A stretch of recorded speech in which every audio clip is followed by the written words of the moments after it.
It's time to talk horse racing, a big focus today on Brisbane, and we will check in on that in just a tick. But some exciting news this week on how you can be involved, yes, you, anybody, in the Everest, the mighty race that we'll see in the spring without that hefty price tag. To tell us more, we're joined by Brett Devine, General Manager of Communications at the Australian Turf Club. This is exciting. You and I often talk about how the butcher, the baker, the candlestick maker can get involved in horse racing, Brett, and doesn't get any higher than this. Yeah, good morning, Tim. Good morning to all the punters. And as you say, look, the world's richest race on turf doesn't necessarily mean you have to be rich to be in it. And a really exciting announcement during the week. miRunners, which is an owners syndication group, has announced that they will buy into a share into the Everest. They've bought a slot and they'll offer for just $880, 1,000 shares, and you can be a part owner in the Everest, so the world's richest race on turf. It's just a really, really clever and exciting way for people to get involved in racing. This story was broken by Chris Roots in the Sydney Morning Herald during the week, and it's obviously created a lot of interest. And Tim, not only will you be a part of the actual syndicate and racing for a horse, but you'll have an opportunity to select that horse. There's a panel of experts with Lizzie Jelfs from Sky Racing, Ty England, one of our former champion jockeys, who will be on that selection panel as well. And they're also going to include the people who are part of those slot holders buying into the race. So really exciting way to get involved, as I say, in the richest race on turf in the world. Yeah, bossy. Yes. It was a great win for him last year. Look, it's a nice people story, isn't it? And amidst what we've seen with the world wobbling on its axis, and it's been amazing. Well, not amazing because, you know, there's a lot of work's been done to keep horse racing going, particularly through the Autumn Carnival in Sydney.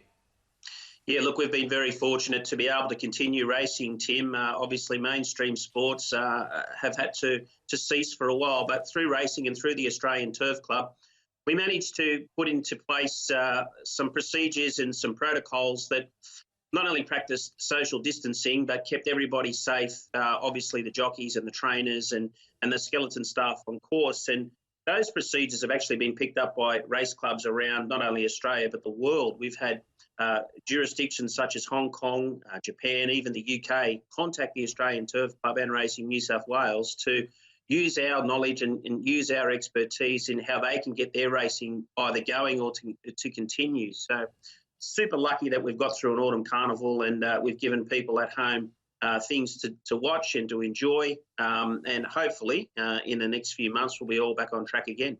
Yeah, it's hard to beat the story of Natoya, wasn't it, in the Doncaster? Just extraordinary finish. And Wendy Roach, this character of a trainer out of Warwick Farm. Yeah, well, Warwick Farm is Sydney's biggest training centre. We've got some great trainers all across Sydney, but Wendy out there in a highly competitive environment with this stunning mare. And look at the finish on her. You've got some vision there of her coming from last to win the Doncaster. It was, dare I say it, almost Winx-like the way she could finish off a race, that horse. And she's a great story, and it just, again, shows that you don't have to be a captain of industry or someone rich to own and train a horse. You can be a big winner on a day. And look, that race was worth upwards of near $2 million this year. And what a thrill for Wendy and also the jockey James Innes Jr. there. All right, let's talk about another horse that's in today in Brisbane in the Victory. I had a quick chat with James Cummings yesterday. Kementari, an interesting horse, as a colt, won the Randwick Guineas, and now as a gelding is looking at a preparation for a Stradbroke. Hasn't won since this race, the Guineas, back in 2018.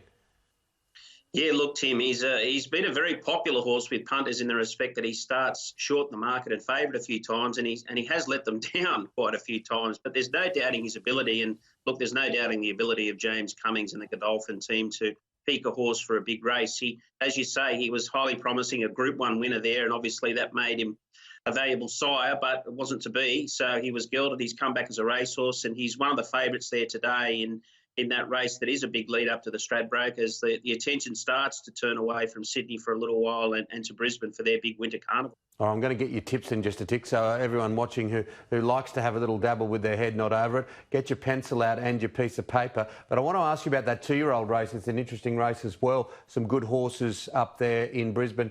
Rothfire had some good wins.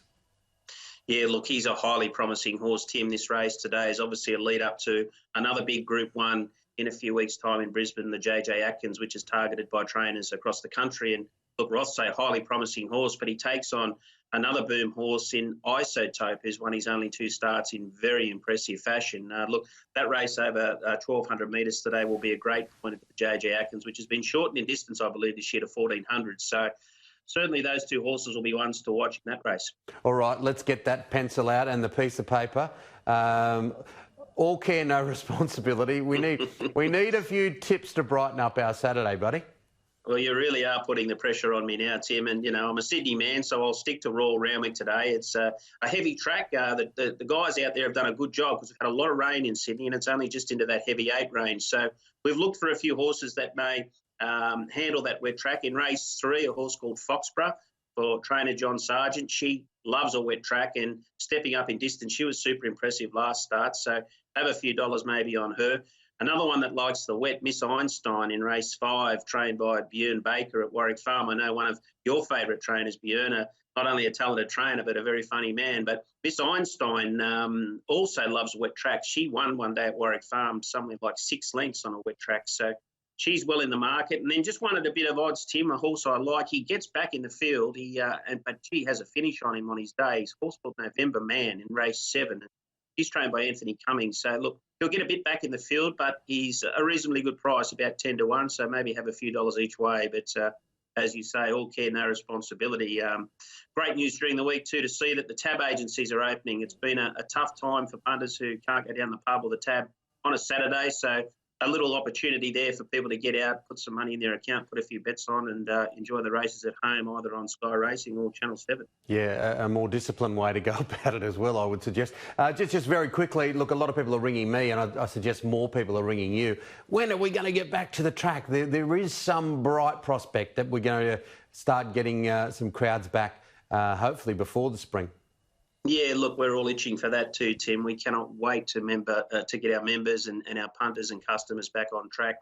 Look, we've done a remarkable job to keep going. I know our Chief Steward, Mark Van Gestel, doesn't want to take any undue risks in the next few weeks. Look, to answer your question, I think hopefully by spring, possibly August. We don't want to get people's hopes up too high, but it's been very heartening to see the government release or reduce some of these restrictions now around cafes, pubs, restaurants, and hopefully then in these bigger events and these sporting events, by the time we get to the back of winter and with the blessing of our Chief Steward before spring, we might be back on track and cheering home a few winners. Wouldn't that be nice? Brett, thanks for that this morning, and hopefully you've given us a little bit of extra pocket money. Enjoy your Saturday. I hope so, Tim. Good luck to all those punters out there. Yeah, Brett Devine from the Australian Turf Club.